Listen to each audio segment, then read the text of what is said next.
Welcome to this explainer. Today, we're diving straight into a very serious, deeply disturbing sequence of events recently laid out by investigators. We're going to reconstruct the facts of a really devastating 24-hour crime spree, one that crossed state lines, spanned two completely different cities, and left a massive trail of tragedy. By looking at the police reports and the timeline, we're going to see exactly how this whole thing unfolded.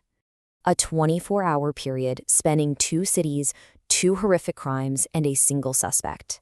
Just let that premise sink in for a second.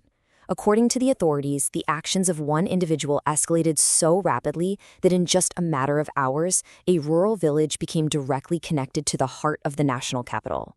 To really grasp the gravity of this and how incredibly fast it all happened, we need to map this out geographically. Section 1. The crime in Delhi. Wednesday morning. To wrap our heads around this tragedy, we actually need to start at our first geographical anchor, South Delhi. The victim was a 22-year-old woman, the daughter of an IRS officer. This happened right at her family's home in the Kailash Hills area. Now, the timing here is absolutely crucial. It happened on a Wednesday morning while she was home entirely alone. Her parents had just stepped out to the local gym. Tragically, police reports indicate she was strangled. And the alleged weapon? It was something as mundane as a mobile phone charging cable. Just an everyday item. Now, you might be wondering, how did the attacker actually get inside so easily? Well, it wasn't a forced break-in. It was chillingly efficient. Step 1. Investigators say the suspect just used a spare key to walk right into the residence. Step 2. He effortlessly navigated the house because he was clearly deeply familiar with the layout. And Step 3. He didn't go rummaging around. He bypassed all the other rooms and went straight up to the rooftop study, exactly where the victim was. That level of precision, it screams of an intimate knowledge of the house. But to figure out how he ended up in that rooftop study on a Wednesday morning, we've got to rewind the clock a bit. Section 2. The preceding Alwar assault. Tuesday night. Okay, so to make sense of Wednesday, let's zoom out and jump back just a few hours to Rajasthan. Investigators say our suspect, a man identified as Rahul, had already crossed a horrific line in his native village long before he ever set foot in Delhi. This initial event happened within the Rajgarh police limits down in the Alwar district. It's a key detail because it establishes his exact starting point right before this entire timeline went into overdrive. Let's break down this timeline, because the speed of the escalation here is just mind-boggling. Tuesday evening, 7:30 p.m., Rahul and a friend head out to attend a wedding in Dolan village. But then, at 10:30 p.m., police say Rahul comes back to the village entirely alone. He opens the latch to his friend's house and allegedly assaults his friend's wife. By 11:30 p.m., the victim is on the phone in tears calling her husband to report exactly what just happened. This, of course, kicks off a formal police case. And yet, somehow, by Wednesday morning, Rahul is hundreds of kilometers away in South Delhi, allegedly committing a murder. How on earth did he travel that far, that fast, while actively fleeing a crime scene? Section 3. The ambulance journey. A desperate escape. The logistics of his getaway are honestly incredibly bizarre. Police sources tell us that Rahul actually hitched a ride in an ambulance to get from Alwar to Delhi. I mean, an ambulance. You think of it as a vehicle meant to save lives, right? But in this case, he allegedly used it as the ultimate cover to cross state lines under the radar, entirely bypassing the usual nighttime transport checks. And this wasn't a favor, it was purely transactional. He promised the ambulance driver a fare of somewhere between 5,000 to 6,000 rupees for the ride. But here's the kicker. Investigators noted that the second they hit the capital, he completely bailed. He fled the vehicle without paying the driver a single rupee and headed straight to that Kailash Hills residence. Section 4. The suspect's background. A stark contrast. So, who exactly is Rahul? How does someone go down a path like this? The contrast between his past and present is just jarring. Look at his past.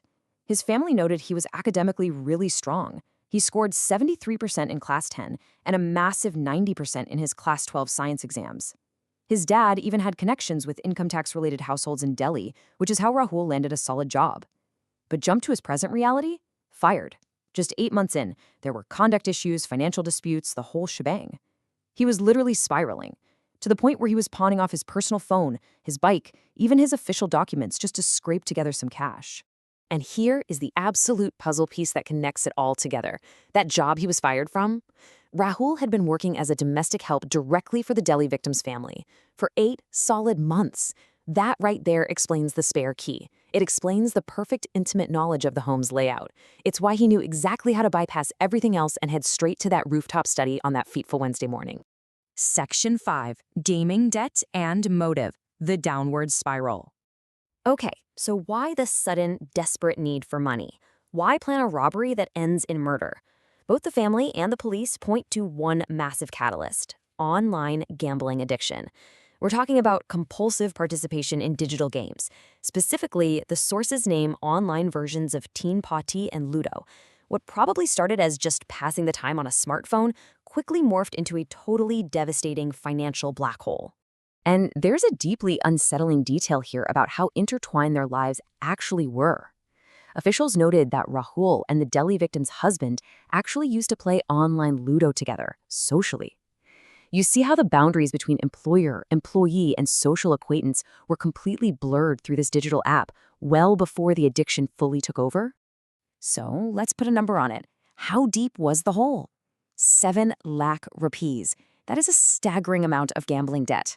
I mean, think about it. For a guy who just lost his job and is pawning his own ID documents, 7 lakhs is an absolute mountain of money. This created an absolute pressure cooker of a situation. He was getting squeezed from all sides, severe financial pressure from informal lenders, and even his own friends. He'd borrowed heavily from local shopkeepers, which was leading to these really public, frequent fights over repayment. The walls were closing in on him. And because of this, police cite this exact mounting debt as the primary motive. They allege he traveled back to the Delhi home, the place he knew inside and out, to commit a planned theft to pay off his lenders. A desperate plan that tragically ended the life of a young woman. This whole explainer leaves us with a truly chilling question to ponder. How does a hidden addiction transform a trusted former employee, someone who casually played games with the family, into the architect of a rapid cross-state tragedy? It's a stark reminder of just how fragile trust really is, the devastating ripple effects of unchecked addiction, and how fast a life can spiral from a promising future into a 24-hour trail of absolute destruction. Thanks for joining me for this explainer. I really hope breaking down these facts has brought some clarity to this incredibly complex and tragic case.